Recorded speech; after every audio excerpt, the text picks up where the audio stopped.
ফরিদপুরের সদরপুরে প্রকাশিত সংবাদের প্রতিবাদে সংবাদ সম্মেলন। সদরপুর, ফরিদপুর, প্রতিনিধি BHT2 তথ্যচিত্রে বিস্তারিত।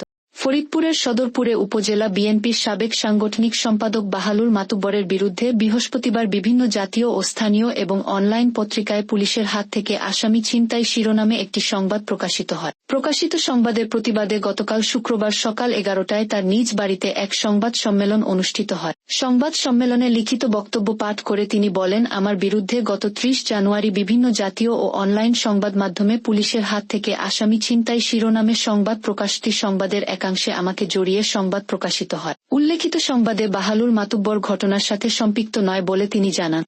আমার বিরুদ্ধে গত 30/1/2025 তারিখে দেশের বিভিন্ন জাতীয়, স্থায়ী ও অনলাইন সংবাদ মাধ্যম এ পুলিশের হাত থেকে আসামি ছিনতাই শিরোনাম সংবাদ প্রকাশিত হয়।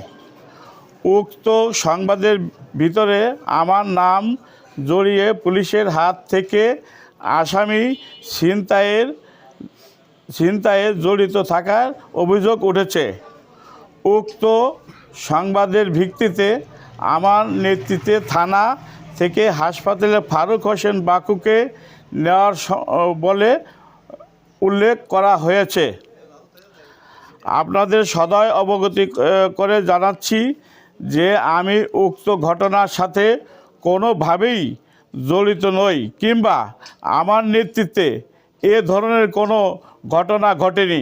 তিনি আরও বলেন, প্রকাশিত সংবাদে আমার বিরুদ্ধে মিথ্যা ও ষড়যন্ত্রমূলকভাবে একটি স্বার্থান্বেষী মহলের ইন্ধনে সংবাদটি প্রকাশ করা হয়েছে। আমি উক্ত ঘটনার সাথে কোনোভাবেই জড়িত নই এবং বাকুর সাথে আমার কোনো সম্পর্ক নাই কিংবা আমার নেতৃত্বে এ ধরনের কোনো ঘটনা ঘটেনি। আমি এর তীব্র নিন্দা জ্ঞাপন ও প্রতিবাদ জানাই।